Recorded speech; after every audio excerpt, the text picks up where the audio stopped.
Hi, thanks for coming to the Nightlight. Thank you to NCCAkron for joining us and hosting this event here. I'm Jen. I'm the executive director of the Nightlight. This is our humble and delightful 42-seat theater that had 100,000 people come through here since 2014. Woo! Last year we had 16,000 people sit in the screen. Wow, it's kind of impressive people with this thing. And we're building a second screen on the other side of the hallway this year, next year. Yeah, so thanks for being here. And to those of you who haven't been here before, the restrooms are right out there. The bar and concessions are out through the other door, and please let us know if we can do anything for you. Will, any parents in the audience? Oh, awesome, amazing. You know, I was just thinking, right? Like parents. When we're kids, we think parents know everything. So for me, instance, my parents had me when they were 25. Had me when I was 25. That would be crazy. They had me when they were 25, and they had my brother, who's a year older than me, when they were 23, turning 24. And so, growing up, I expected my parents to have, the answer to everything. And now, me being 24, I realize, oh, you were a child, so you didn't really know everything, but I expected them to, and that's so much pressure. And so, as I grow older, and I'm sure many people experience this thing, you realize that, you appreciate your parents so much more than you did before. So if you have parents, which, I'm assuming people have parents, tell them that you appreciate them, because they really do a lot and they learn as you grow, and they don't really know everything. And I think that's something valuable to know and to learn and to really appreciate. When I was younger, I used to say I wanted to be a young parent so I could be a young grandparent. So I had this dream in my head that and I wanted to be a single parent for some reason. I had this dream in my head that I was gonna have kids by 21 and just be a single dad and raise my singular daughter at 21. And I don't know why I had that idea, but I was so dead set on it. And then I was 21 and I was like, I don't want a kid. I'm still in college and this seems like a lot of responsibilities. So I got a dog instead. And so now I have a deaf dog. His name is Soda Pop. And he's very sweet, but I realized having and then I made the mistake of getting another dog. So now I have two dogs. One of them is deaf, the other one is not. But I think, I can't imagine having kids at this age. And so to everybody who has kids, I applaud you. Applaud for the parents in the house. Thanks, parents. It's also Black History Month, so that's awesome. I don't know if it's a little known fact, but the first self-made female millionaire was a Black woman named Madam C.J. Walker. And she amassed her million. When she died, her net worth was estimated to be around $1 million in 1919, which is $17 million today. So not a small amount of money, really, really cool. But she amassed her wealth from making hair products to tame Black hair in a time when that was not very common. So I think that's pretty cool. An even less known Black history fact is the person, so this is it's not really a theory, it happened. There's a book called The Third Eye, which was written in 1981. And it's essentially the source material to both The Matrix and the Terminator series. And it was written by a Black woman named Sophia Stewart. However, there's a lot of controversy in regards to this. Essentially, The Third Eye was a Christian allegory, but set in the future, about a war between humans and machines, which you might say, oh, that sounds a lot like the Terminator and a lot like the Matrix. That is my point. But they aren't increasingly similar. They both have one chosen one character. Those characters being Neo in The Matrix, and John Connor in Terminator, and John Connor, JC, Jesus Christ. It's the whole thing, and apparently Sophia Stewart created this back in 1981. So I think that's cool, whether you choose to believe that they are the same material, or is that the source material or not. It's just cool. But she had an idea that she wanted to create an all-Black sci-fi film. And so allegedly she shopped out her story to many places, and then eventually those things got turned into Terminator and The Matrix. I guess there's a Black person in The Matrix, so that's cool. I would take that as a win. But it also makes me think about who we choose to exalt in things, right? and why we choose to exalt the people we choose to exalt. For instance, William Shakespeare was a person. We all know William Shakespeare. Most of us have to read Romeo and Juliet, or the one that I'm not allowed to say in this theater. And it makes me think, you know, why did we choose Shakespeare? I mean, yes, the plays are cool, I think, you know, but soft what light through yonder window breaks. Ah, that's such a beautiful phrase. I could have chose a better one, but I didn't, because that one is more common. Anyways, there's a fact that, or well, not a fact, a theory that Shakespeare was not educated more than an elementary school education. In Stratford-upon-Avon, where William Shakespeare is from, there's like a singular schoolhouse. And there are no records that he went to school prior to being educated in Stratford-upon-Avon. Also, if you look at William Shakespeare's handwriting, it is terrible. He could barely write his name.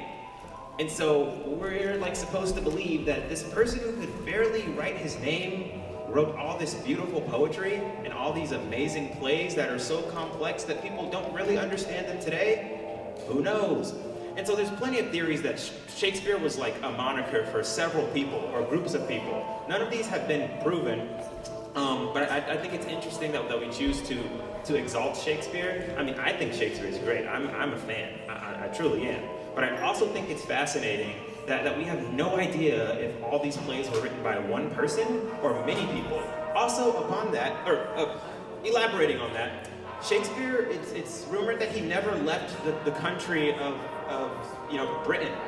But he writes so detailed, like in such specific detail about so many other cultures and so many other places. Most of his plays are not set in the UK or in England. They're set in like Italy and Spain and, you know, ancient Greece and Rome and Egypt. But he never went to those places, nor was he educated enough to know about those places, or at least from what we know. So maybe we're not the educated ones, and he actually was, and we just don't know. I think it's fascinating. I have this theory, right, that if ever time travel is invented, there should become a job of like history recorders. Because imagine this, if we can invent time travel, and like everybody here has like a phone or like a device and can videotape.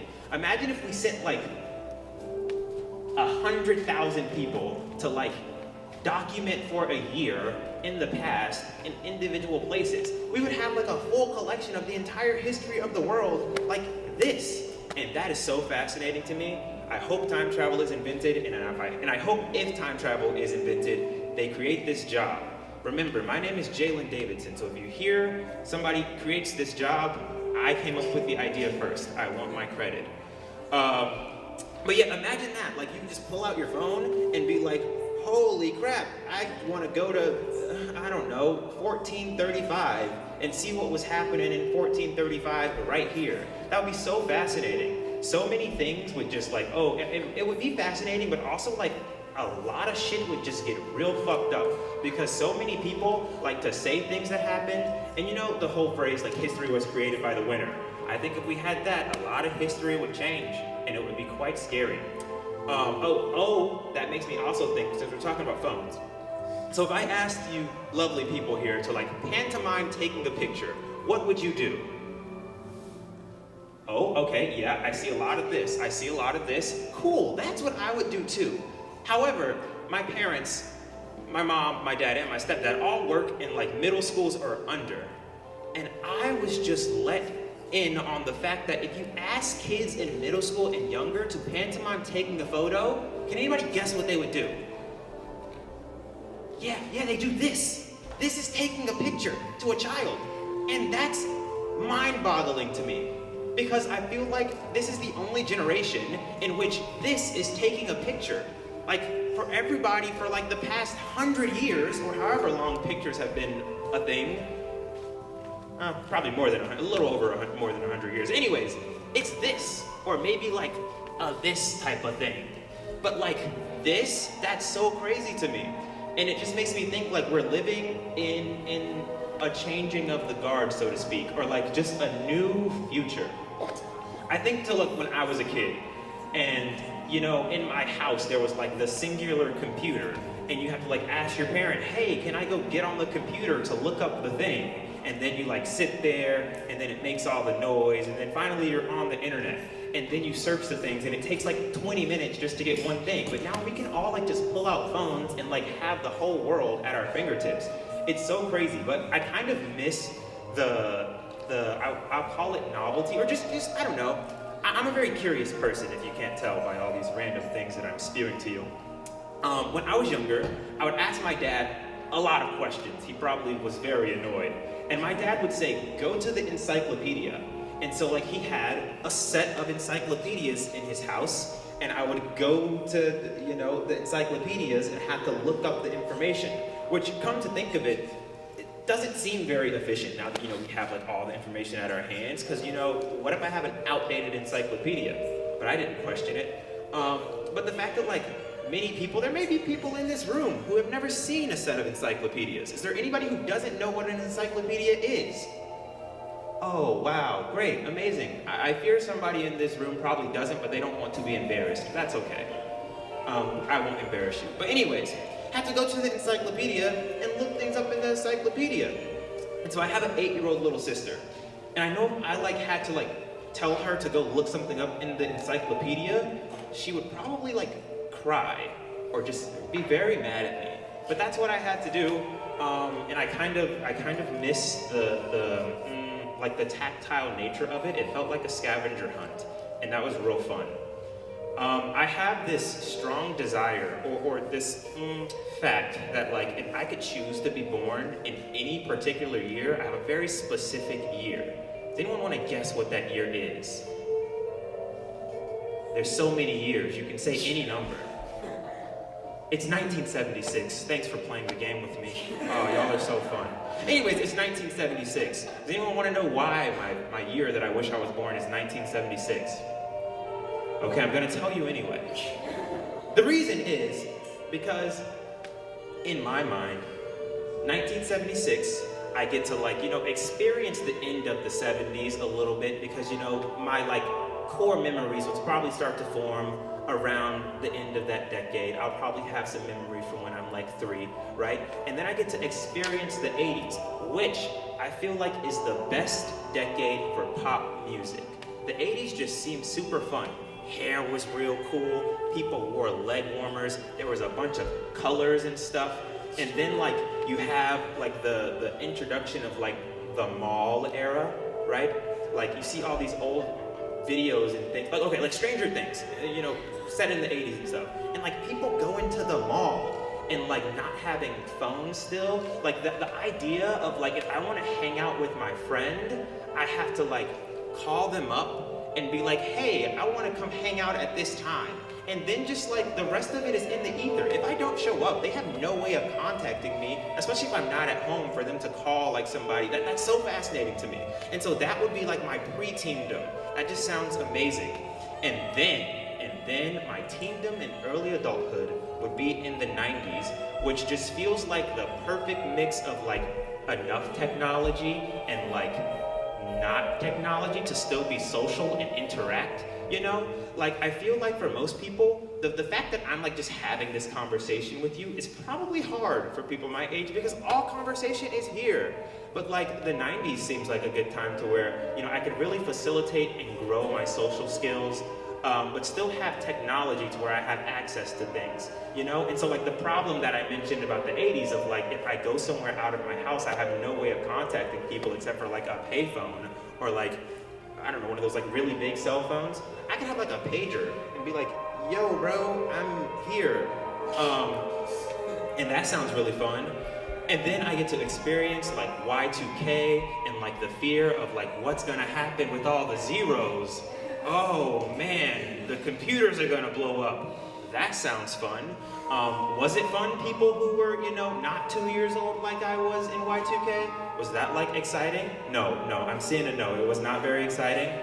Oh gosh, did you like truly believe that like the world would shut down because like the computers couldn't handle the zeros? No, yeah, oh yes and no. Oh, we're on like two opposite ends of the spectrum. Like one person is like, oh my God, everything's gonna, and then the other person's like, come on, it's just a zero. It's just a zero. But that's fascinating. And then by now I would be in my 40s and I'd be settling down and just living my life. And I will have had an experience to experience all the things. Basically, I think that it would have been cool to be born like earlier in the 20th century. But I tell this to my stepdad, and he says, everybody always wishes they were born in another generation. My stepdad was born in 1976.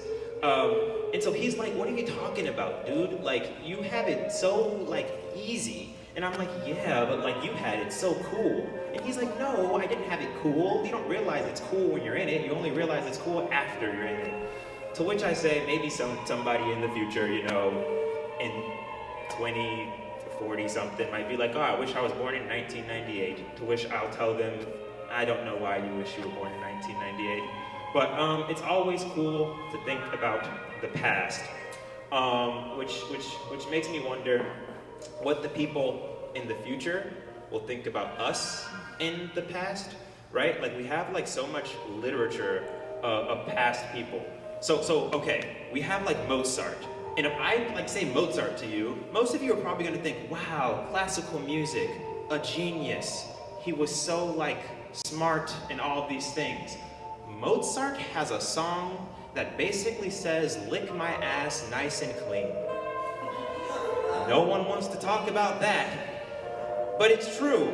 And so in the future, somebody might look at somebody, that it's harder to do now because, like I said, we have technology, everything's recorded. And so that kind of makes it a little less fun for like people, the idea that people in the future are gonna look at things that we do and like really like make somebody like the pinnacle of society. When really we all know that like they were just, making some dick jokes on a song, or just casually. Which also gets me thinking, like, because everything is recorded, I feel like somebody's always watching, like, me. I don't know if anybody else feels that, but it's like nothing that you do is, like, sacred anymore.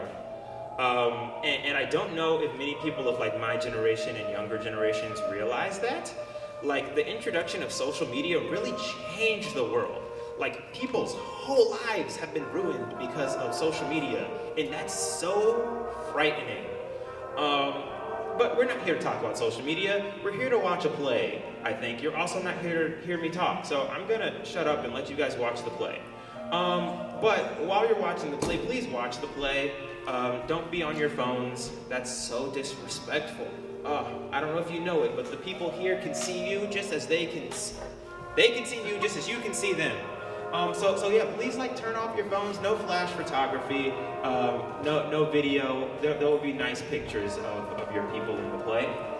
And also, if you need to exit for any reason, there are doors that way that say exit. Please try to only use those in an emergency. There are also doors behind you. Also, in case of emergency, use those doors. Thanks for listening to me talk. It's appreciated. Good night. And good luck. My name's Christy Bolingbroke, and I'm the Executive Artistic Director for the National Center for Choreography right here in Akron. Excellent. Thank you so much for joining us tonight. Our Dancing Conversation series is based on the belief that we hold that dance and the creative process is central to culture in this country.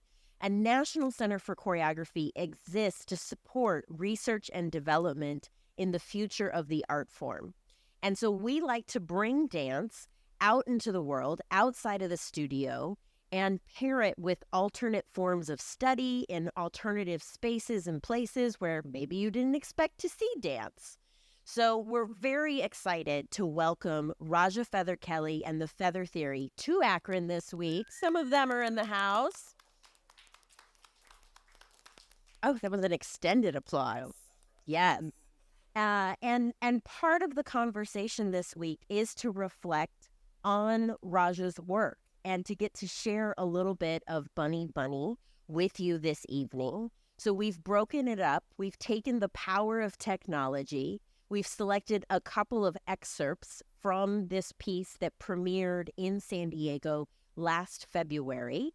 And we're going to talk a little bit in between, both with Raja and some of our local friends and artists, and get to understand a little bit about maybe why there's so much talking in dance.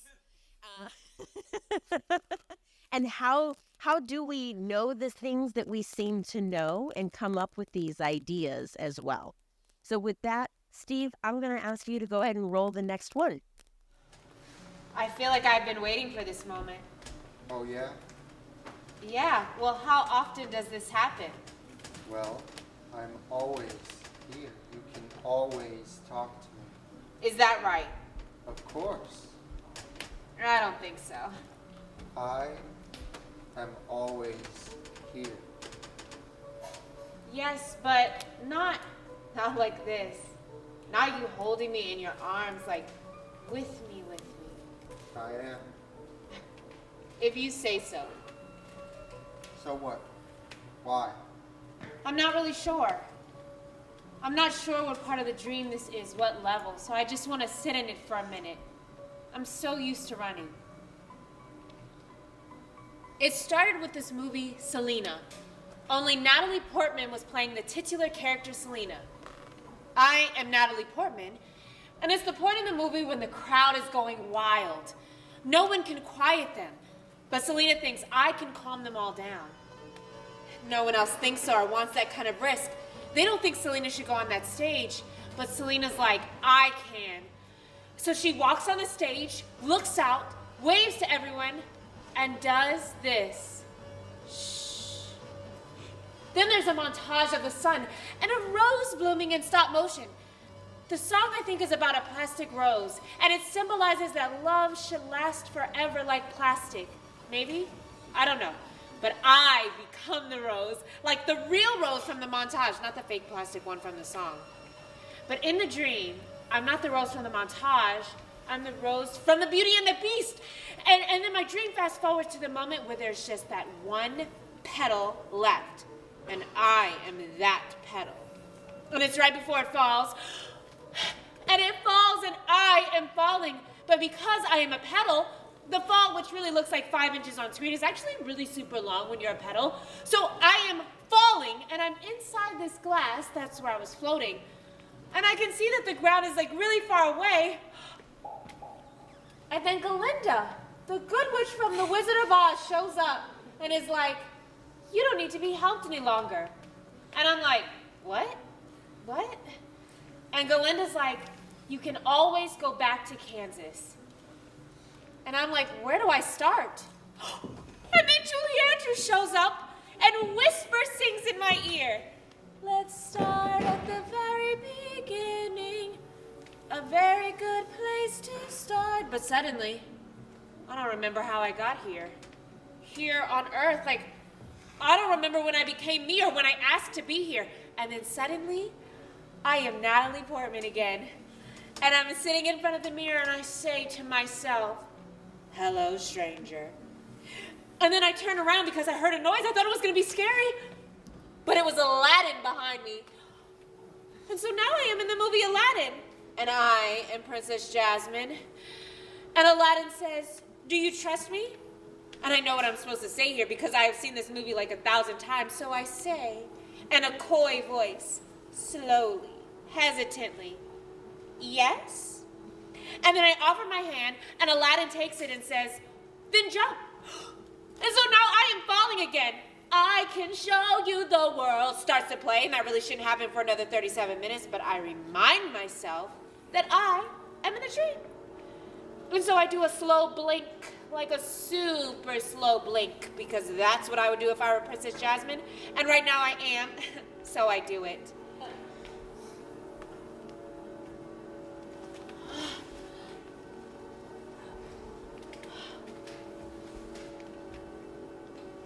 And when I open my eyes, I am here with you.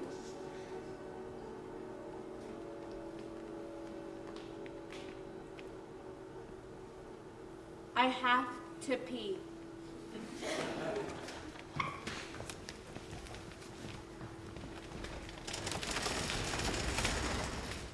this is this weird in-between place of live performance and recorded performance. And we're in a theater, so you are having the meta feather theory experience. That's what we mean by multimedia. Let me officially read Raja's bio before bringing him up here. I know, it's always so awkward. But that's why I'm going to read it before you get up here. Yeah.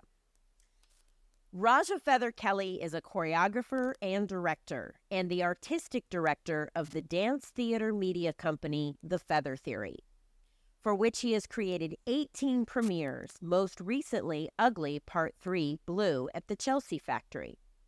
The company's latest work, The Absolute Future, will premiere in 2024. His choreography can currently be seen in White Girl in Danger at the Second Stage Kaiser Theater, written by Michael R. Jackson and directed by Liliana Blaine Cruz. He also choreographed Jackson's Broadway musical, A Strange Loop, the winner of 2 Tony Awards, including Best Musical. His accolades include Princeton Arts Fellowship, 3 Princess Grace Awards, an Obie Award, an Outer Critics Circle Honor, a Creative Capital Award, and many others. He is an NCCAkron alumni and creative admin research artist. Please join me in officially welcoming Raja Feather Kelly. Hi, Raja. Thanks for having me. I'm actually very happy that you read all of those. I'm happy you read the bio. Thank you. As awkward as it is. Yeah, well, I was watching that and I was like, well, I really like what I do. I don't know many of these people, but I have credits. So believe it or not, people, we do very strange things and I'm very invested in it. I like it. It's not always... it doesn't always make sense, especially in pieces, but I think, I don't know, I'm excited to talk about this, but it's nice to be like, keep doing what you're doing. It's fine. Yeah. Well, and the last time we spoke in February 2020, Raja was one of the last artists that we brought to Akron before the world shut down. And one of the things that came up, I don't know if that was the first time we coined this phrase, but we talked about how you believe in essaying a dance. And that speaks to your experience and background as a writer, as an English major. This is very language forward, bunny, but all of your work includes language. Yeah. Can you offer for some of our newer friends tonight, what do you mean by essaying a dance? Yeah, well, when it started with, so I was an English major. I went to Connecticut College and there was a teacher I had. Her name was Blanche Boyd. And I remember her one day saying to me after I turned in a paper, she's like, Raja, the paper's not great. But Constructive. yeah. She's like, the paper's not great, but you know what to talk about. She's like, many people write really great papers, but they don't know what to talk about. What's interesting about your work is what to talk about. You're just not arguing about it. You're talking about it, but I need an argument. And I was like, Blanche, what? What does that mean? And she's like, I'm just going to leave you with that. And it took me a while to understand what she meant by that. And what I understood later, she was like, the point of the essay is to argue your point. It's not just to open the book and be like, this part, really interesting. This part, really cool. That part, there's something about that, which is how I thought, I guess that's how I was writing the essay. It's I knew where the interesting things were, or where the point that the artist or even anyone reading the author was getting at, but I didn't argue about it.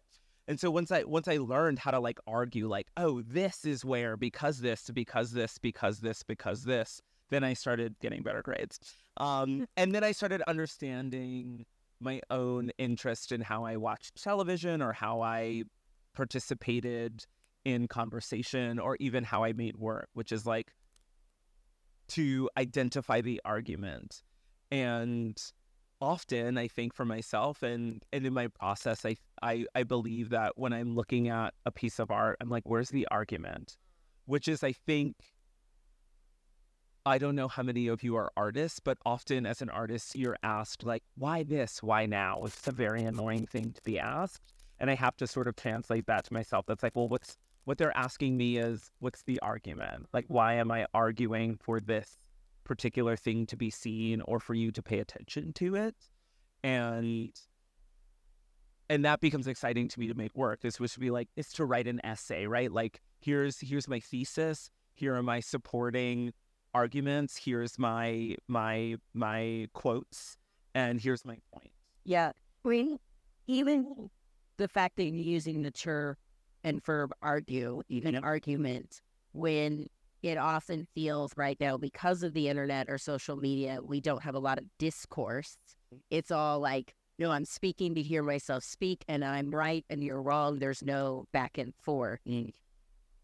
It's interesting for me to hear that, because I would also offer, instead of the, well, why this, why now, annoying question, I often will offer to artists that a contemporary is not an aesthetic description, but it means that you are an artist working today in these times and right now. And so what I personally gather so much from your work is it provokes me to think, less that you're trying to make your point and convince me that you're right, but you are highlighting those things.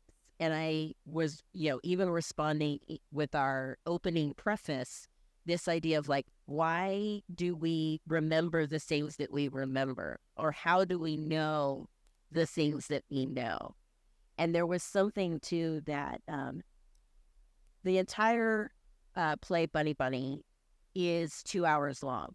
And if we could have screened all of that, I wanted to play the game like, so could name the most pop culture references. And you get a taste of that then in our second screen, which is like Wizard of Oz, Black Swan, sound of music, like how many different things did you pick up? Even at the end of the opening monologue, good night and good luck. Anyone? Name it. Good night, good luck. Go ahead, John. Edward R. Murrow. Yes. And there is a movie, Good Night, Good Luck, as well, which we're constantly iterating on each other. And I wanted to ask, so with all of the onslaught of information, where do you start? That dream-like sequence where the young performer just sort of like with stream of consciousness, like it was in a dream. You're absorbing, I would offer maybe more information than a lot of the rest of us, because I know how avid a watcher and consumer you are of all things pop culture and film and television. So how do you start with an idea to begin to make your argument? I start by creating, I guess, like a receptacle. Like I think not unlike what you watched. I think, the radio host that you saw, Jalen, was in some ways just, he had a task, which as I was watching, there was a part of me that was like, this is so boring. And then another part with me was like, what he's doing is much more difficult than it appears. And I was like, and actually he's really good at what he's doing, which is that I gave him a series of tasks, right? Which was like, here's all of the points of information that are important for you to get to the audience and to kind of like bury into their minds before they see the production. And so that's happening just as like one person is walking into the theater until the theater is full, right? The difference here is like everyone's sitting down watching it, but like he's doing that for maybe like 30 minutes, and he starts before the audience enters. And some of the rules are like, and I counted, he can't say like as we normally talk, we're like he can't do that. And he said once at the very end. And that's because he got a cue from the stage manager when they were like, it's time to start the show. And he goes, okay, thank you now. And I was like, he did very good except for that. But that for me is often how I think I start work, which is that I stream of conscious write down everything that I want to talk about and allow a free association of whatever comes to my mind. Is the character the receptacle, or is the show the receptacle? The character in this is the receptacle, because I think the show is meant to be a bit more curated, right? The show is meant to be like, okay, like you can't have everything, although I try. And for this to be 2 hours is on the shorter end of the works that I have made in the past with my company. Well, and I think that's where, when we talk about like pop culture references, it's not today's Shakespeare. It's like a reality show, which has been a defining touchstone for the last 20 years. For both my company and the world. Yes, you should. And so it's also, it's the way it's covered, and we're going to see some of the production. It feels like you're watching a live broadcast of the real world. And how that, creation of it. And that's why I'm curious about what the receptacle definition. Yeah, well, I think in some ways I'm always, when I'm creating a work, looking for a container for which people can understand. And I should say that this was the very first time that I created a work that was authored by my company, not on my company. So these are students at the University of San Diego. My company is sitting behind most of you. And they participated in the creation of this. And then myself and Alexandria Giroux, who's a company member, went to UC San Diego to see what it was like. Like, in some ways, when you're working with the same people all the time, like, and so you're like,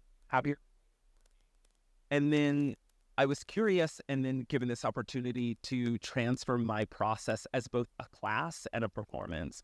And so that's what you're seeing. You're seeing students get on a sort of weekly basis what it is we do as a company, and then to create a performance out of that.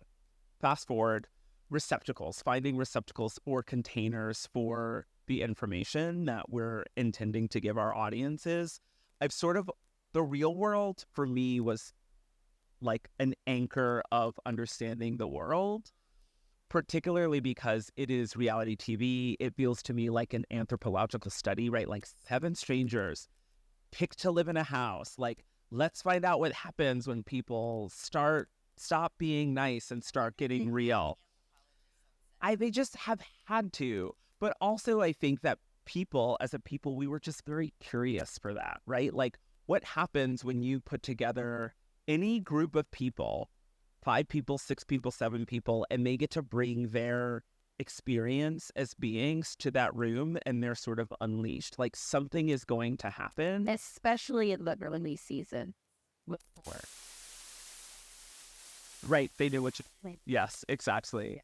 And I think for me, everything cut to every force, right? When that our president gives a State of the Union, and I'm like, no.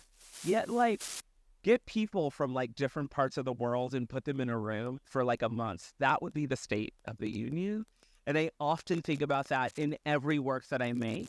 I'm like, 7 people do this, 6 people do that, 4 people come together and do this. And it's usually that kind of container for me that really gives a perspective on where we are in the world.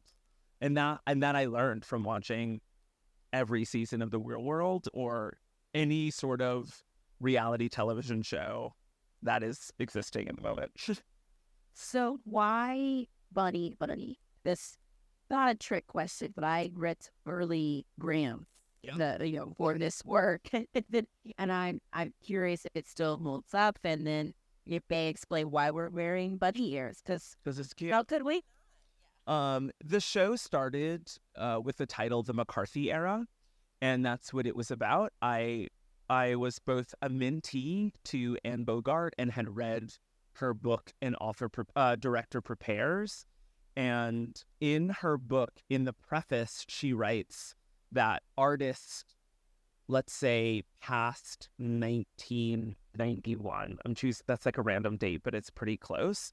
She's like, if you as an artist do not understand McCarthyism, then you don't understand what it means to be an artist. And I was like, I don't understand McCarthyism. but I am an artist. But now I feel like I'm not. So I'm going to take this route. Like, I'm going to see what it means for me to think about and to study and to research McCarthyism in the McCarthy era, as it were. And when I did, I was like, wait, I know everything about McCarthyism, but not having like studied McCarthy, but just have like being a person. And particularly that was about privacy. Whereas in the era of McCarthy, there was a penetration into the private lives of individuals where it was like, you now owe the government your privacy. And before that, it was not the case. And then I look at now and I'm like, we freely give our private lives to everything and like, have we, my biggest question was like, have we been gaslit? Have we been bred, so to speak, to give our privacy away when there was a time in which we really valued our privacy? And then there are things like the real world, right? Where this is a television show that was so popular, one of the first television shows after Cops, which I think is regarded as like the first reality television show is Cops, right? So it was like, let's get behind the doors of, or behind the glass of like what goes on in the world. And then we started then watching and being like, oh, I want to know private life. I want to know what goes on behind that door, right? Like, let's have a reality TV about a movie theater where you get to know what the staff is doing while they're not making movies. And now we're like, hey, I'm at Nightlight tonight with everybody photo, and it's like everyone knows what you're doing. That would be Yeah. But well, I'm trying to like, back off from it. But it's curious to me. Like, I'm so worried about Gen Z, where we're like really, really, really interested in sharing with the world everything that we're doing at all times. And that, that's a little. So when you ask me about the essaying, I think those are the things I'm thinking about. And where I once called the show the McCarthy era, I think many people wanted a different production, where they were like, well, I want sort of political jargon. I needed more, Edward Burroughs. And then Bunny had a sort of twist to it that was like, I'm seeing Bunny Rabbit, and it's called Bunny. So I got that. And then people are like, great, now I can maybe lean into something else. When you think McCarthy era, you're not like Bunny Rabbit? art as a melody, be able to. Yeah. Big Which I learned in grade school when I was invited to the guidance counselor. This guidance counselor. Yeah. When I was invited to the guidance counselor, where my guidance counselor in grade school would be like, "Is everything all right?" And I'd be like, "Yeah, everything's perfect." And she's like, "Okay, tell me about your friends." And it was this weird, albeit gaslighting, for which she would ask me to tell her about what was going on in the private lives of my friends. And somehow I knew that she wanted me to tell her about what was going on in my life, but say that it was my friends. So I'd be like, yeah, I have this friend, Christy, who's having a lot of trouble at home. And then would end up telling her all of these terrible things that was happening in my life, but by proxy. And that, for me, changed the way that I made art and gave me, in a lot of my shows, it's characters. It's always character-based. And I believe that that's helpful for people to be able to enter and exit, right? If you were in the McCarthy era and then someone's yelling at your face and Misty, you're a terrible person, even though you know that you're amazing, someone saying your name and screaming at you, you're terrible, did start to have some impact on you. You're like, am I terrible? Am I bad? Or I think about, how many shows and they become Facebook lists. Which friend are you? Which Sex of the City lady are you? Be like that they are these fine ideas that are an invitation for audience view. Harry. You're Harry. Well, this quiz set. But so there's something about being able for me to to protect my performers from the characters that they play, but also allow them to decide the filter of how much they'll bring themselves into it or how much they will develop on the side of it, and then allows the audience to project whatever they want onto those people without fear of like, oh, well, I am now claiming Sarah or Chris as being these awful people. They're like, that bunny rabbit's a biatch. That bunny rabbit's a pain in the ass. That bunny rabbit's cool. I'm that bunny rabbit. I'm not that, which is what we do with television. Yes. And I think it's that invitation into dance, which not all dance, but a lot of dance can be abstract, and people them projecting themselves from feeling and by experience. So would ask you one more question before we watch more. That was sorry. There's so much going on. I know that you're a keen speaker, that you have big ideas, that you are rabid, like how do you transmit it? Or at what point is movement? So that that's what we would expect from a choreographer. Right. When does that come into your process? Well, it changes every time. However, I do think that I write and think until I cannot, and then I move until I cannot, and then I write until I cannot. But also I think I just think about choreography or movement as needing to be necessary, especially now. So I think I wait for impulse where I'm like, oh, now, it's very easy to make a phrase. And then I'm like, no, how do I make that phrase make sense? Like, when does it come into character? When does it come in to being? Like, at some point I'll have to go back to my scenes, right? After this, like, which would be a choreography. Yeah. Well, so it's not unlike that, which is like, when does movement become inspired, and when does movement need to crescendo, and when does movement ask to be phasic? And I think when I'm in process, that's what I'm thinking about. I'm like, we'll speak until we're ready to move, and when we're ready to move, it will not require you to do anything but watch and continue the line of thought. I want movement and choreography. Never said these words before, but I want movement and choreography to continue the line of thought, right? I'm thinking, I'm speaking, I'm speaking, I'm thinking, I'm thinking, I'm speaking, I'm moving. And I want that to continue so that you're not like, now they just dancing? Right. That's cute. But y'all was talking about something else, and now... And people do that, and it can be very inspiring and moving. I don't know how to do that as well as they can, so that's not what it. I like, do what you do. Do what I do. Exactly. Yeah. Please join me in thanking Raja Benateli. Thank you. Let's watch a little bit more. What do you think? Yeah. All right. We are going to watch, I want to make sure that I quote it correctly, 9 Things to Know About Rabbits. Steve, go ahead and we will choreograph ourselves to our seats.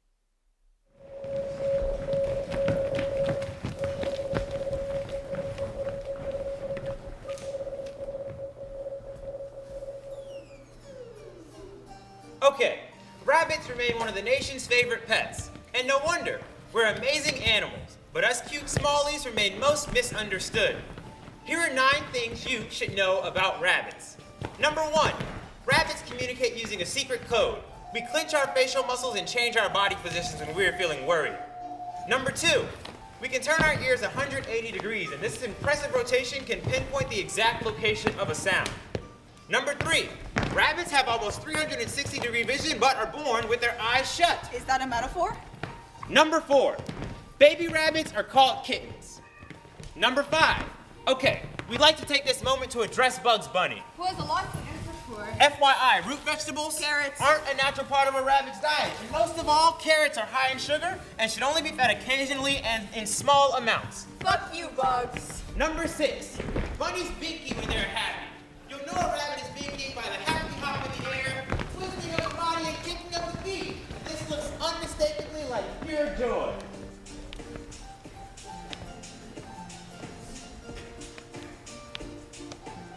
Number 7, A singular bunny is a lonely bunny. Rabbits are social creatures and are happiest in the company of their own species. They can become extremely sad and depressed when kept alone. Number 8.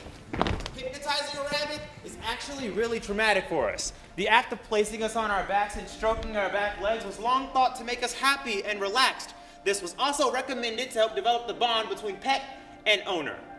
Sadly, the opposite is true. When held in this position, we go into tonic immobility. We're trying to convince the predator, in this case the person hypnotizing us, that we are dead. Recent studies have shown that hypnotized or tranced rabbits show physiological signs similar to those who have experienced a traumatic event. Number 9.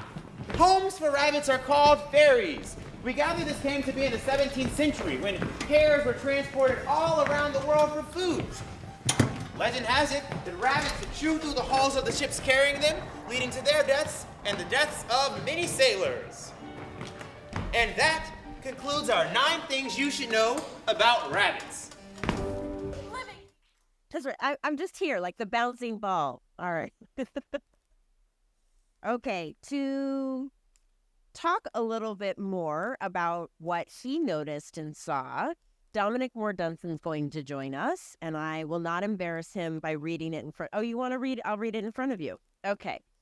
Dominic Moore-Dunson is the executive producer of DMD Productions, a co-founder with his wife Ashley of Thrive Leadership and Team Consulting, and the host of Incognito Black and Blue podcast.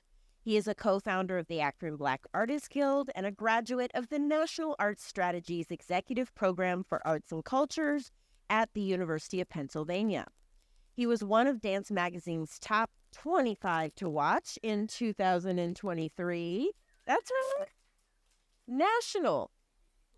He's been an associate artist at Atlantic Center for the Arts, received the 2019 Cleveland Arts Prize Emerging Artist Award for Theater and Dance, and was a 2019 Fellow of the Ann and Weston Hicks Choreography Program at Jacob's Pillow.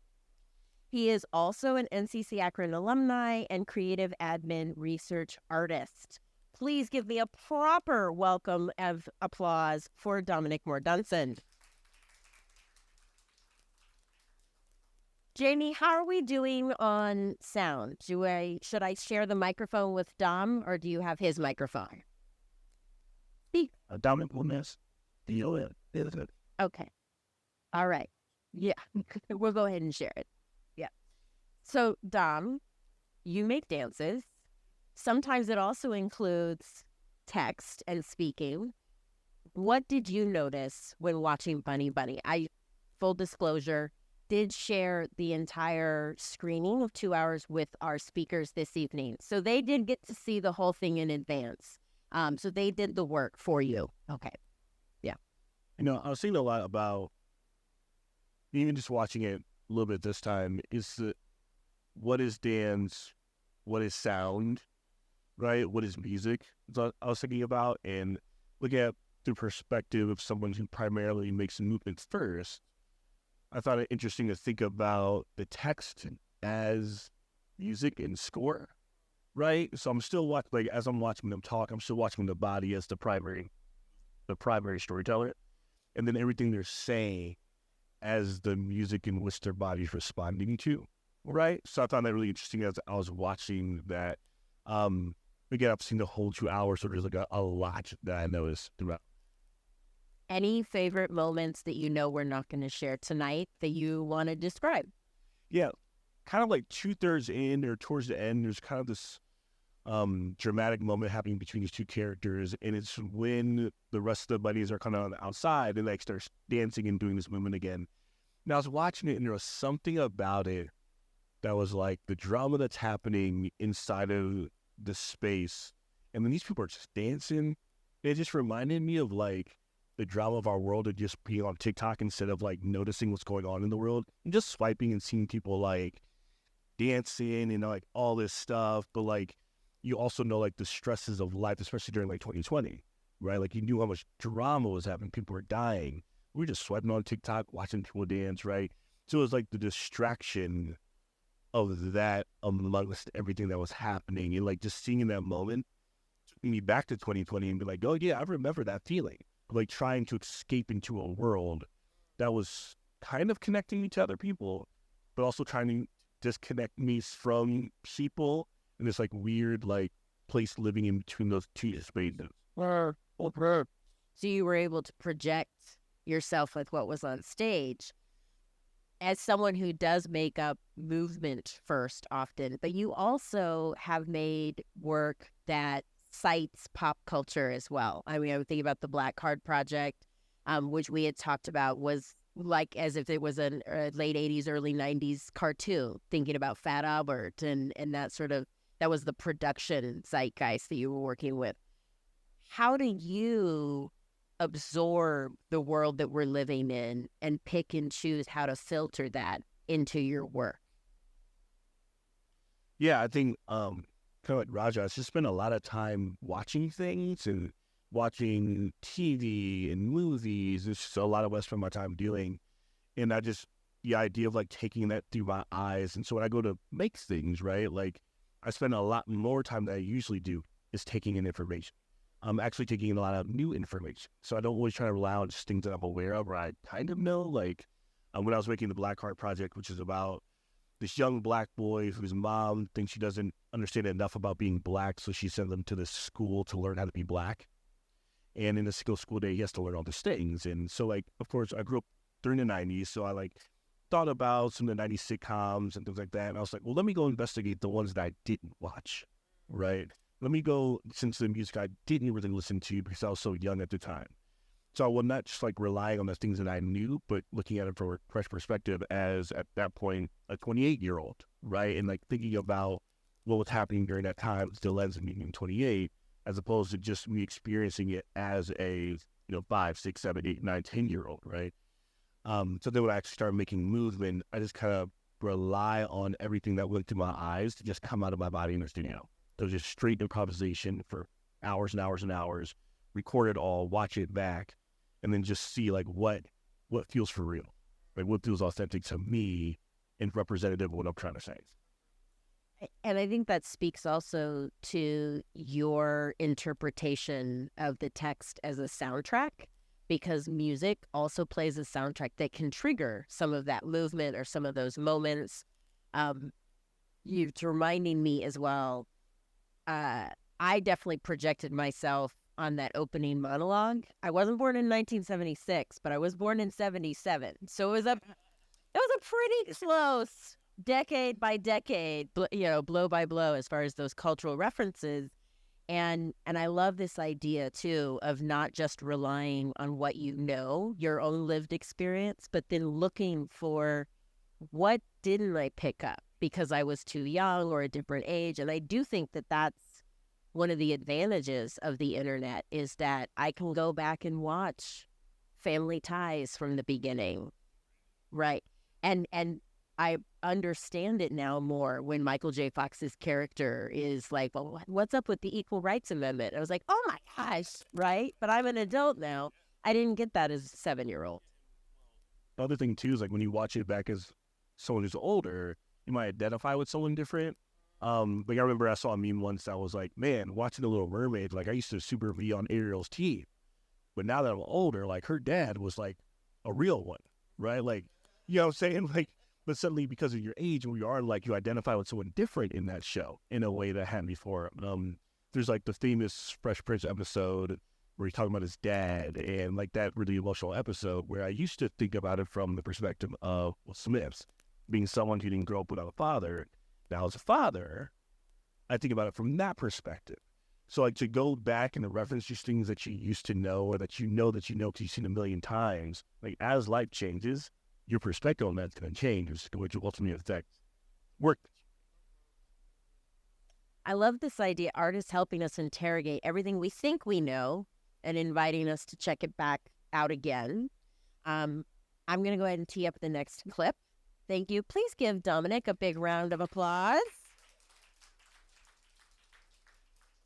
The last clip that we're going to share this evening before bringing up our final speaker is later in the show. That's right. With the advantages of technology, we didn't show you clips in the order in which they were performed. So thank you for giving us that artistic license, Raja. So it's a little bit later in the show, and I hope that you are able to revisit some of the things we've talked about this evening, as well as pick up some new information. Go ahead, Steve. As you know, 201.9 XM is all about the list. Who stays and who goes. But first, while I have your attention, before we get to today's names on our list, do you know what I'd like to do?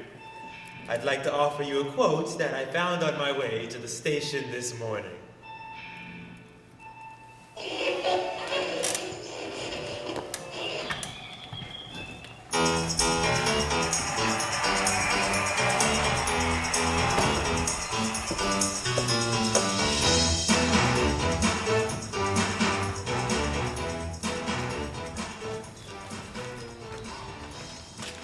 Hey, Mom, sorry I'm late. No problem. We're just about to get started. This is so exciting. I almost can't believe it. All together again. All together at last. Anything I can do to help? No. Really? Yeah, I think I got everything. Oh, Ooh, maybe I can grab the cake and you can grab some more decorations. And that's it. Perfect.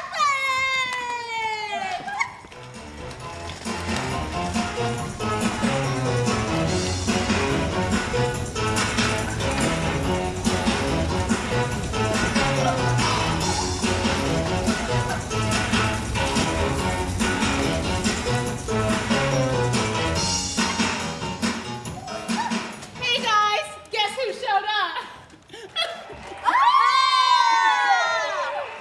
Notes, how's it going? you know, same old, same old. Oh, come on, how's life? It's perfect. Whatever that means. What can I say? It's difficult every day. Of course it is, but what have you been doing? Living. Yeah. Dating. Yeah? Are you still in that cover band? Yes, I am. You are. No. You're not? No, I am not. Well, then what are you singing? My own songs. That's amazing. I know. And who's doing the music? Me? Oh my, really? Yeah, who else? Well, I mean, when did you learn to? Because I thought you didn't know how to. I just learned. That's really fucking cool. Oh, guys, we have to hide. Why are we hiding? I thought we were done with that. We are. It's what you do for birthday parties. You hide to surprise the person whose birthday it is. Whose birthday is it? No one. That's the fun. We're living. Fuck the rules. Really living. Let's go. Let's hide. We decided whoever showed up last, we would just pretend it was their birthday. This is awful. Why are you saying that? It's fun! Yes, of course, but I told myself not to stop at the store on the way here, and if I had, I'd be the last one here. So I'm just a little jealous. Got it. I'm extremely jealous. Quit it. We'll play one for you. Really? Okay, well, let's stop talking about it so that you're actually surprised when it happens. Hide! Hide!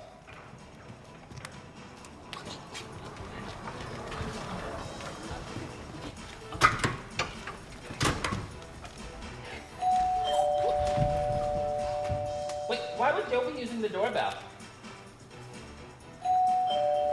Seriously?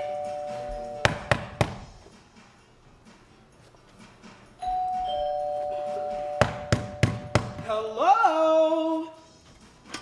It's me, Joe! Happy birthday!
tell them to applaud.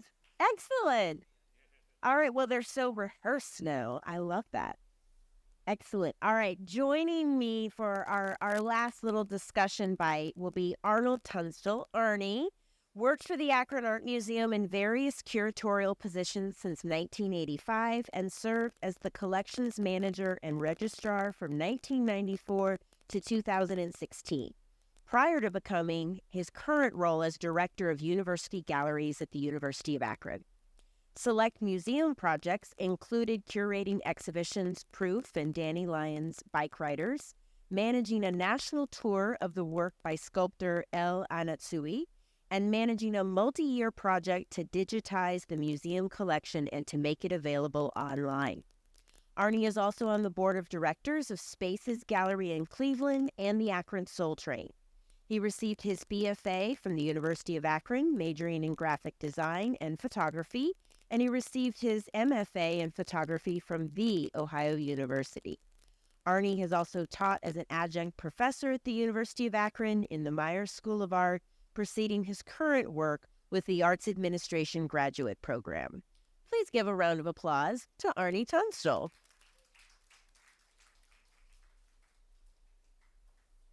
So I know we were cavelling down here in our Barca loungers, going, oh my God, I love this part, me too. But for the record, what did you notice about Bunny Bunny? In its entirety? Yes. A lot. There's a lot going on. And I approach this like I like to approach any work of art that I anticipate wanting to enjoy with knowing nothing about it.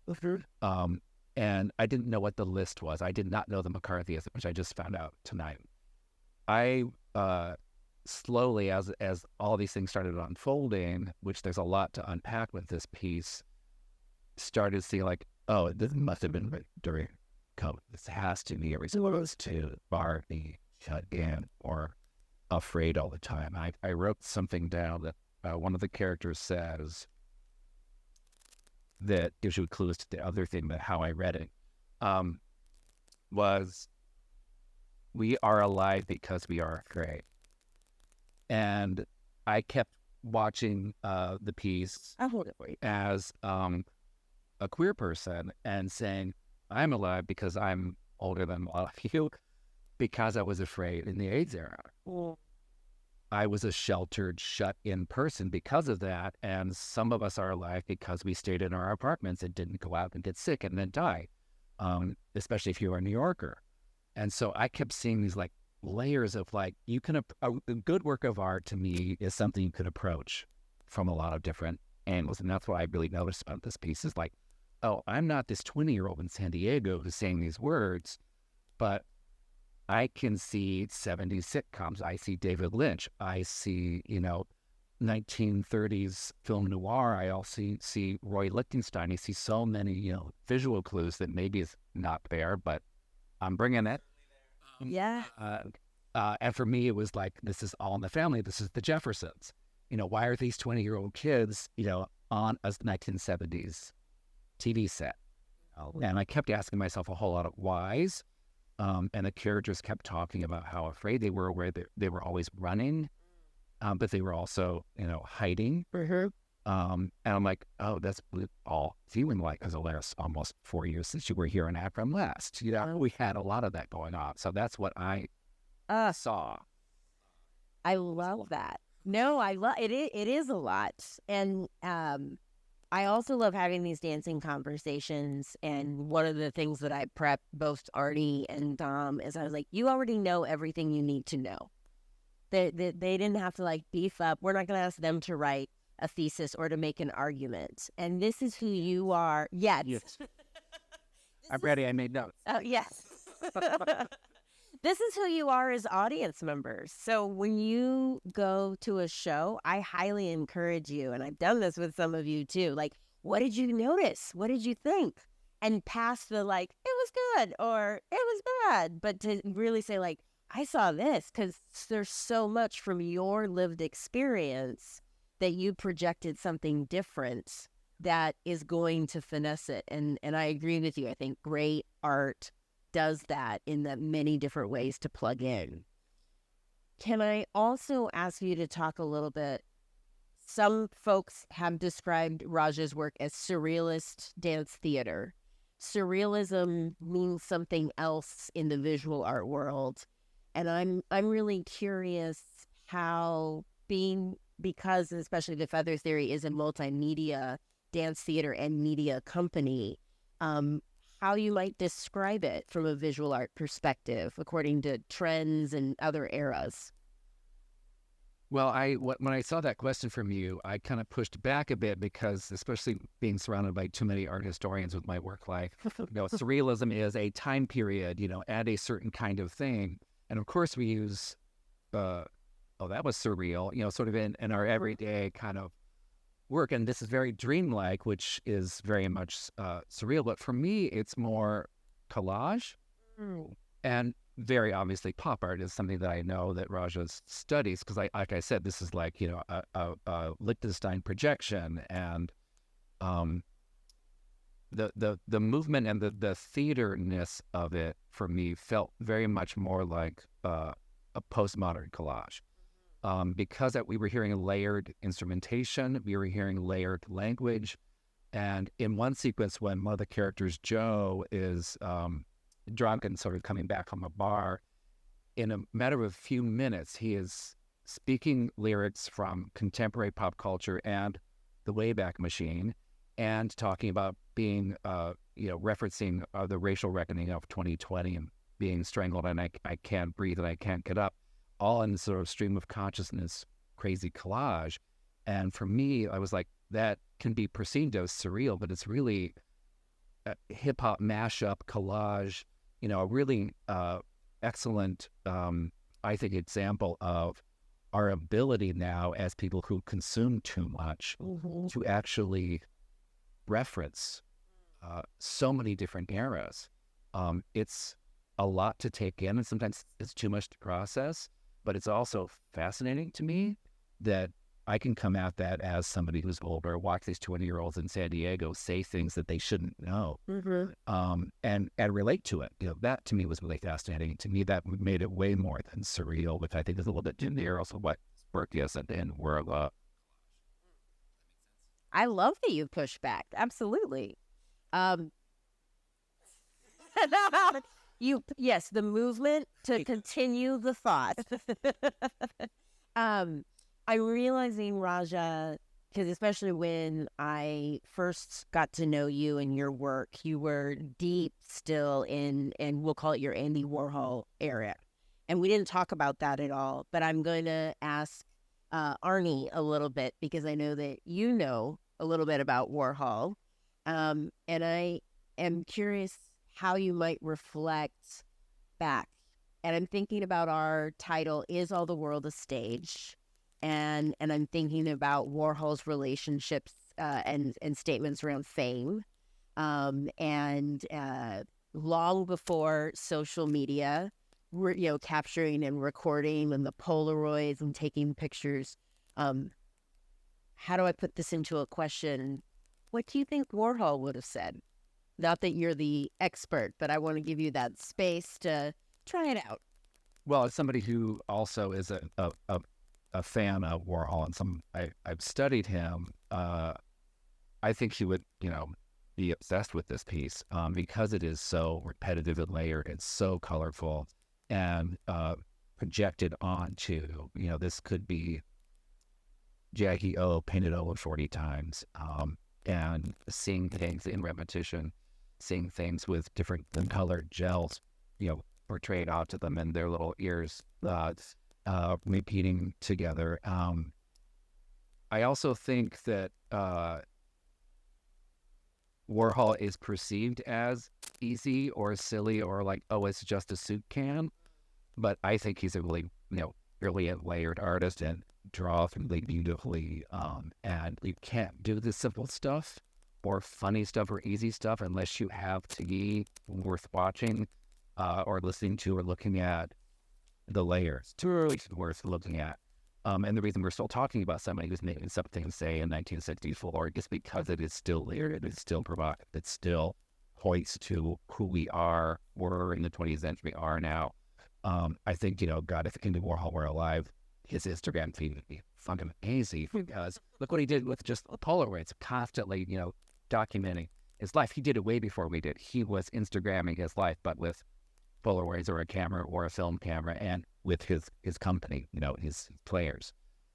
That's the other thing that I'm glad this last clip was shown. She didn't tell me which clip she was going to choose, and I walked through the whole piece and then watched it again and watched that sequence a second time, because that sequence comes about an hour and a half into the thing, and it's a real payoff because there's a lot to sort of get through that's kind of heavy until that time, and then you're like, and it's kind of joyous, but also I was also anticipating, because I watched this with a lot of dread because it felt very much like the list, and to me the list again was like, are you on the list because you're in the New York Times and you're looking for the names of people who had died this week that I know because of COVID, and then like I said earlier, the things with the AIDS crisis that I brought to it, and that I also love that you chose this clip because the other ones I don't think showed it, that to me one of the best dancers in this piece set. The set moves constantly, and the players are kind of forced to react to them and walk through it. And it was a really great performer. That piece of symbol stage, proud. So have that license. Or, I would also add, yes, it's a big payoff. Yes, it gives so much joy. And then I love that it's in slow motion, which is also an amazing reminder to slow down during the joyful moments, if I get a little philosophical there at the end. But thank you. Thank you so much for your deep read and sharing your perspective. How about a big round of applause for Arnie Tunstall? I know. How could we not dress up, right? I would be remiss not to give some special thank yous that help us make this possible. First of all, to be able to bring Raja and the Feather Theory here this week. We are extra grateful to the New England Foundation for the Arts National Dance Project. Yes. With additional support from the Andrew Mellon Foundation and the Doris Duke Charitable Foundation. Yes, it's a village. We're extra grateful. NCCAkron is made possible with lead support for the John S. and James L. Knight Foundation. Our operations, year in, year out. We are now just beginning our 9th year. Amazing. And that is largely due and possible to the Ohio Arts Council, the GAR Foundation, the Akron Community Foundation. And thank all of you for engaging with us in the creative process and in dance. Really excited, and we'll find ways to stay in touch with you as well. Thank you so much. Speaking of which, we hope that you would be able to join us on Friday night. That's this Friday at 6 o'clock in the Sandifer Theater, and you can see an early work in process of the Feather Theory's next work, The Absolute Future. So we'll be sure to see you later this week.